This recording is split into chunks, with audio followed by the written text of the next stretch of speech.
চলে এলাম বিরতির পর। আপনারা রয়েছেন বিটিভি ত্রিপুরার পর্দায়। আপনারা দেখছেন যে মসনদে কে এই অনুষ্ঠান, বিশেষ অনুষ্ঠান। আমরা সবাই অবগত রয়েছি। আজ এই দীর্ঘ দিনের যে ভোট পর্ব হয়েছে তার রেজাল্ট তথা ফলাফল প্রকাশিত হওয়ার দিন। আমরা বিরতির আগে বলেছিলাম যে ছয়টি আসনের একটা সংক্ষিপ্ত হিসেব আমরা দেখেছিলাম। ট্রেন্ড বলেছিলাম যে বিজেপি 6টি আসনে এগিয়ে রয়েছেন। ঠিক 1 ঘন্টা পর অর্থাৎ 8টা থেকে যে গণনা পর্ব শুরু হয়েছে তার ঠিক 1 ঘন্টা পর অর্থাৎ 9টার সময় আমাদের কাছে যে রিপোর্ট রয়েছে, এখন পর্যন্ত 66টি আসনের একটা প্রেক্ষাপট তুলে ধরা হয়েছে, যার মধ্যে 43টি আসনে ভারতীয় জনতা পার্টি এগিয়ে রয়েছেন, আর 17টি আসনে এগিয়ে রয়েছে ইন্ডিয়ান ন্যাশনাল কংগ্রেস, 4টি আসনে এগিয়ে রয়েছে আম আদমি পার্টি, আর সমাজবাদী পার্টি এগিয়ে রয়েছে 2টো আসনে। এবার আপনারা আরো কিছু শুনতে থাকুন। আমাদের সঙ্গে রয়েছেন মনীষা পাল চৌধুরী, সাংবাদিক। সুপ্রভাত দা, আমরা মনে হয় যে একটা ভালো তথ্য আপনি দিচ্ছিলেন এতক্ষণ ধরে। আমরা কিছু ফোনের ইয়েতে চলে যাব, যাদের সঙ্গে আমরা যোগাযোগ করব। আমরা ফোনে লাইভে থাকবো যে আমরা ভারতের যে রাজনৈতিক প্রেক্ষাপটটা কোন জায়গায় রয়েছে। আমরা আসামে একটু চলে যাই।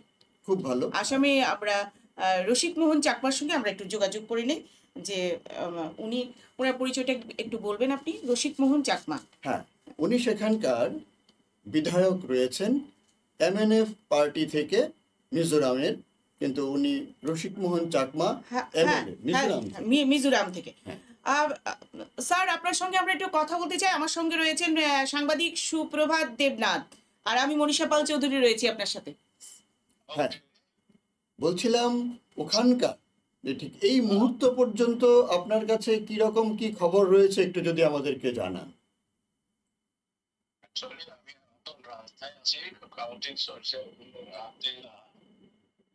ঠিক আছে, তাহলে আমরা একটু সময়। হ্যাঁ হ্যাঁ, অবশ্যই।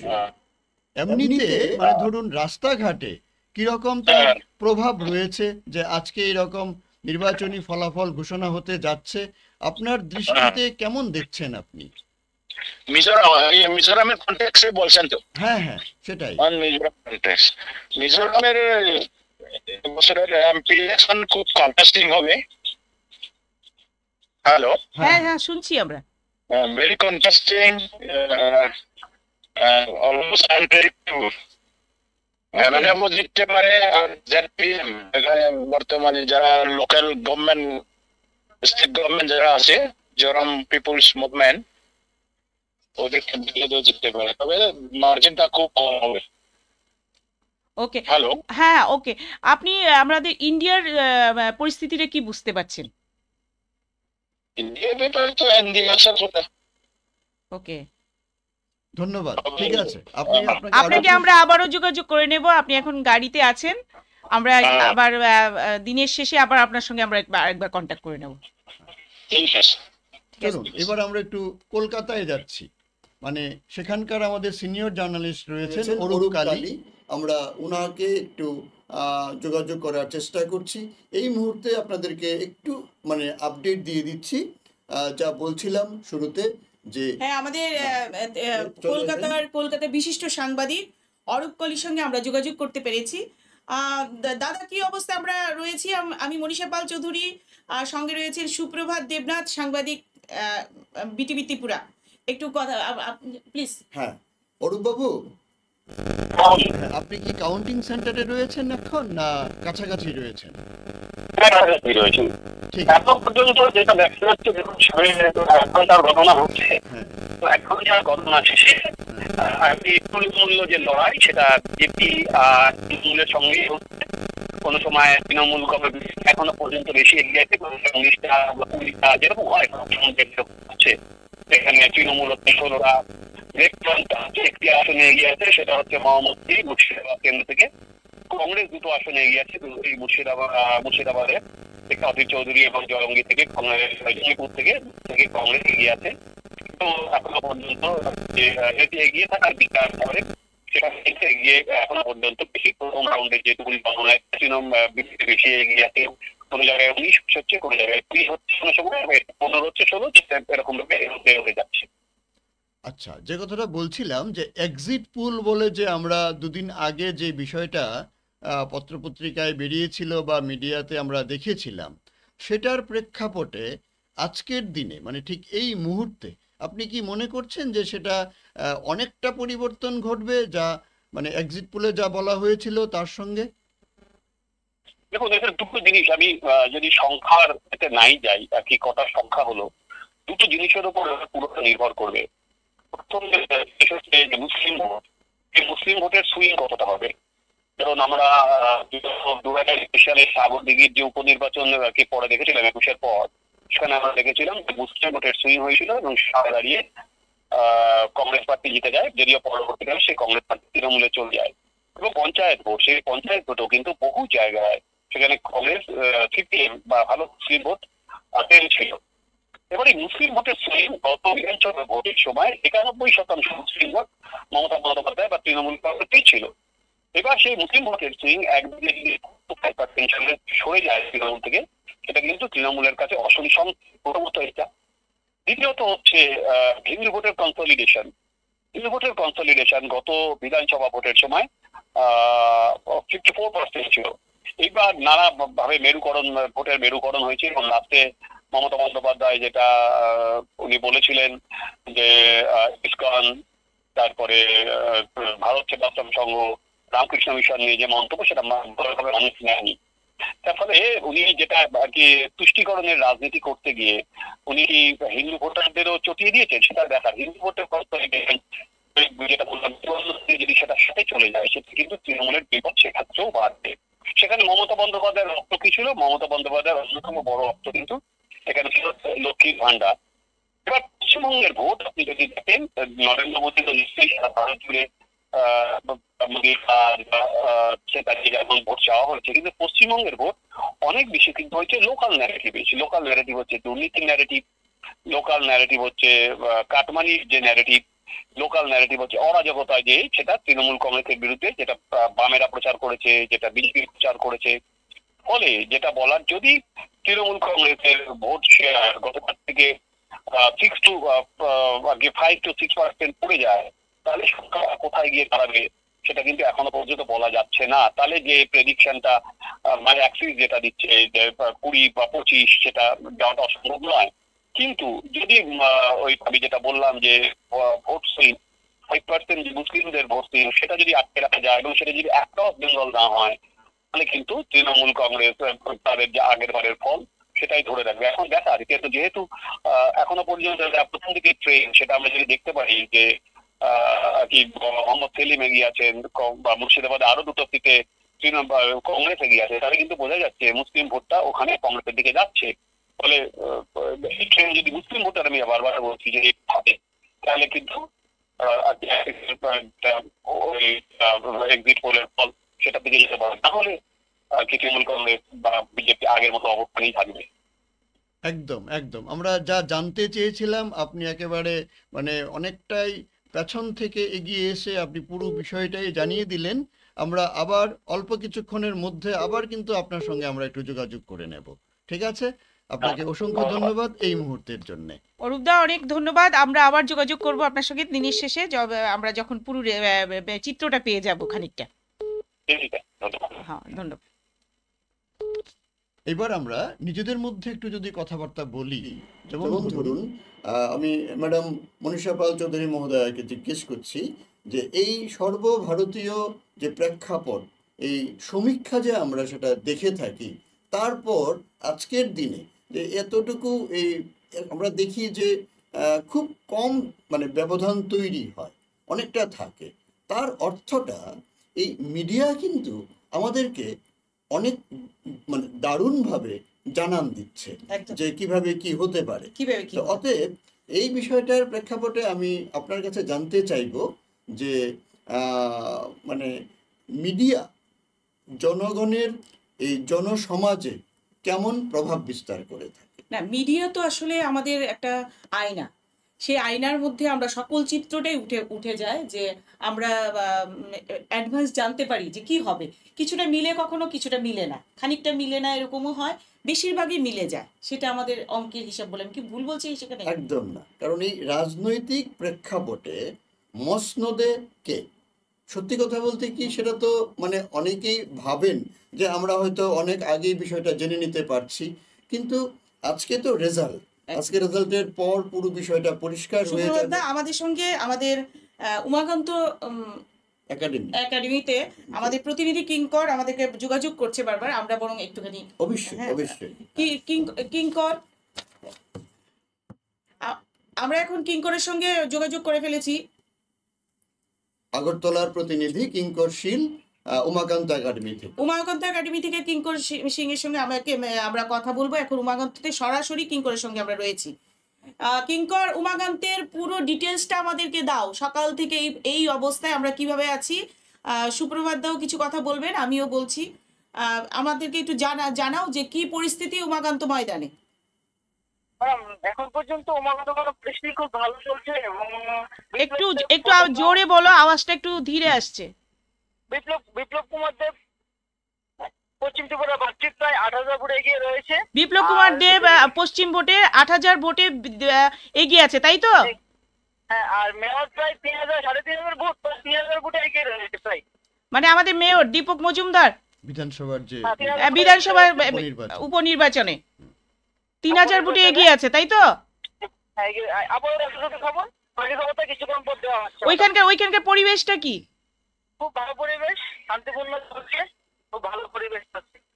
ওকে, আমরা কিছুক্ষণ পর আবার তোমার সঙ্গে যুক্ত হব। অনেক ধন্যবাদ। আচ্ছা, একটু বলে ফেলছি এই জায়গাটায় যে স্থানীয় যে আমাদের সবচেয়ে কাছে যে গণনা কেন্দ্র, আমাদের স্টুডিও থেকে সবচেয়ে কাছে উমাকান্ত একাডেমি গণনা কেন্দ্র, যেখানটায় এই পশ্চিম ত্রিপুরা আসনের যে গণনা পর্ব চলছে। পাশাপাশি আমরা আরো একটা বিষয় অবগত রয়েছি যে আমাদের একটা আসনে উপনির্বাচন হচ্ছে, যেখানটায় আমাদের মেয়র দীপক মজুমদার উনিও কিন্তু এখানে 3,000 ভোটে এগিয়ে রয়েছেন। এইমাত্র যে খবর পেলাম, আমাদের প্রতিনিধি কিঙ্কর শীল উনি উমাকান্ত একাডেমি থেকে আমাদেরকে জানালেন। পাশাপাশি লোকসভা আসনের যে ব্যাপারটা, সেখানটায় বিপ্লব কুমার দেব 8,000 ভোটে এগিয়ে রয়েছে। এবার একটু সর্বভারতীয় একটু চিত্র তুলে ধরছি, আর আমি ম্যাডাম মনীষা পাল চৌধুরী মহোদয়কে বলবো আমাদের যে প্রতিনিধিরা রয়েছেন, আমি যোগাযোগ করছি নর্থে আমরা নর্থ ত্রিপুরাতে পেয়ে গেলে জানাবেন। একটু আমরা ডিটেইলস শুনে নিই আমরা। হ্যাঁ, এইমাত্র যে খবর পেলাম 281টা আসনের একটা প্রেক্ষাপট তুলে ধরা হয়েছে, যেখানটায় 144টা আসনে এগিয়ে রয়েছে বিজেপি, আর 53টি আসনে এগিয়ে রয়েছে Indian national Congress INC. Samajwadi party এগিয়ে রয়েছে 27টি আসনে, আম আদমি পার্টি 4টি আসনে এগিয়ে রয়েছে, আর যুবজন যে শ্রমিক রাইথু যে একটা কংগ্রেস রয়েছে, সেখানটায় তারা 2টো আসনে এগিয়ে রয়েছে। জনতা দল ইউনাইটেড যে একটা দল রয়েছে, তারা 1টি আসনে এগিয়ে রয়েছে। রাষ্ট্রীয় জনতা দল 1টি আসনে এগিয়ে রয়েছে। সর্বভারতীয় প্রেক্ষাপটে আপাতত এই খবরটুকু। সুপ্রভাত, এই মুহূর্ত পর্যন্ত কি মনে হচ্ছে, ভারতবর্ষের চিত্রটা কি মনে হচ্ছে? হ্যাঁ, আমরা ম্যাজিক যে নম্বরটা সবাই জানি 272 হচ্ছে ম্যাজিক নম্বর, সেই নম্বরটার প্রায় অর্ধেক কিন্তু এসে গেছে বলতে এগিয়ে রয়েছে।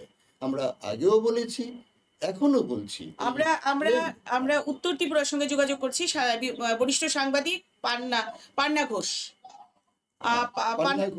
পান্নাদা, নর্থ ত্রিপুরা।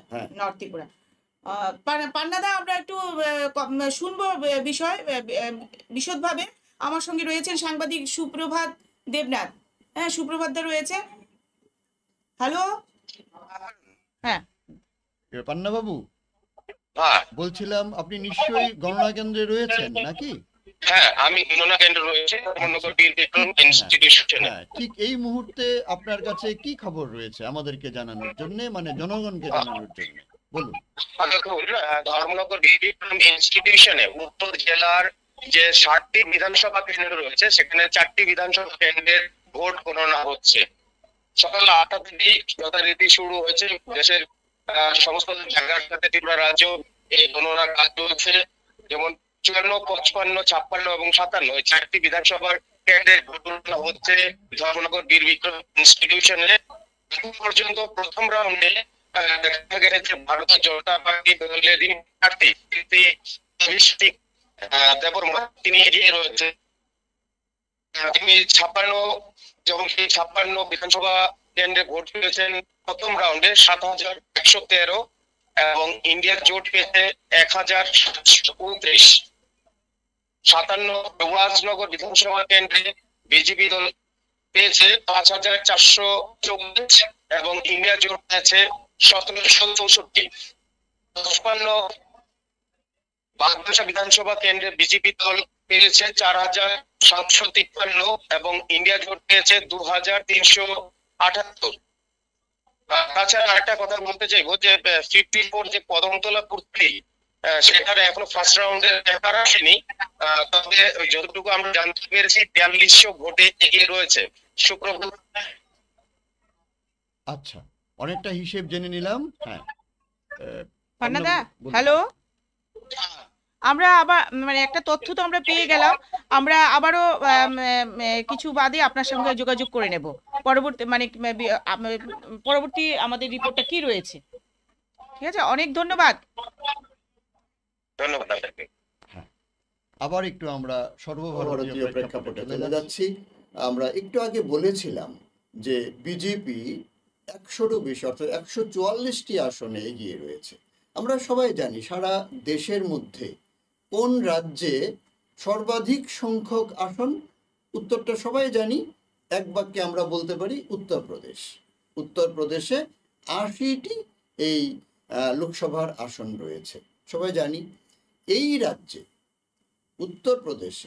উত্তরপ্রদেশের যে আপডেটেড একটা সিগন্যাল সংকেত আমাদের কাছে রয়েছে, সেখানটায় কিন্তু বিজেপি সেখানটায় সমাজবাদী পার্টির সঙ্গে একেবারে নেক টু নেক ফাইট চলছে। মানে একবার বিজেপি একটি আসনে এগিয়ে যাচ্ছে আর সমাজবাদী পার্টি পর মুহূর্তে আবার একটি আসনে এগিয়ে যাচ্ছে। ঠিক সংখ্যাটা একটু জানিয়ে রাখছি। উত্তরপ্রদেশের প্রেক্ষাপটে আমাদের যে সোর্স রয়েছে ওনারা আমাদেরকে যে জানালেন, আমরা ওনার কণ্ঠস্বর জেনে নেব কিছুক্ষণ পর। ডাটাটা যে পেয়ে গেছি সেটা জানান দিচ্ছি। 80টি আসনেরই কিন্তু গণনা পর্ব চলছে। সেই 80টি আসনের মধ্যে সমাজবাদী পার্টি 27টি আসনে এগিয়ে রয়েছে আর ভারতীয় জনতা পার্টি এই মুহূর্তে 26টি আসনে এগিয়ে রয়েছে। ওই যে বললাম কখনো একটি এরকম এদিক সেদিক হচ্ছে। আর আইএনসি, ইন্ডিয়ান ন্যাশনাল কংগ্রেস 6টি আসনে এগিয়ে রয়েছে, রাষ্ট্রীয় লোকদল 1টি আসনে এগিয়ে রয়েছে। আমরা এই মুহূর্তে উত্তরপ্রদেশ থেকে আবার চলে আসছি, আবার একেবারে স্টুডিওতে। চলুন আমরা আবার কিছু কথাবার্তা নিজেদের মধ্যে বলে নিচ্ছি। এবার জানতে চাইব মনীষা পাল চৌধুরী মহোদয়ের মুখ থেকেই যে রাজ্যের প্রেক্ষাপটে, রাজ্যের লোকসভা আসনের যে 2টো আসন আর বিধানসভার যে উপনির্বাচনের যে 1টি আসন, তার যে আমরা ট্রেন্ড আগে থেকে পেয়েছি, সেই ট্রেন্ডের প্রেক্ষাপটে আপনি কিছু বলুন। না, আমাদের ট্রেন্ড তো বলছে, আমাদের বলার কিছু নেই। ট্রেন্ড বলছে যে বিপ্লব কুমার দেব এগিয়ে রয়েছে এবং দীপক মজুমদার আমাদের 7 বিধানসভা থেকে এগিয়ে আছে।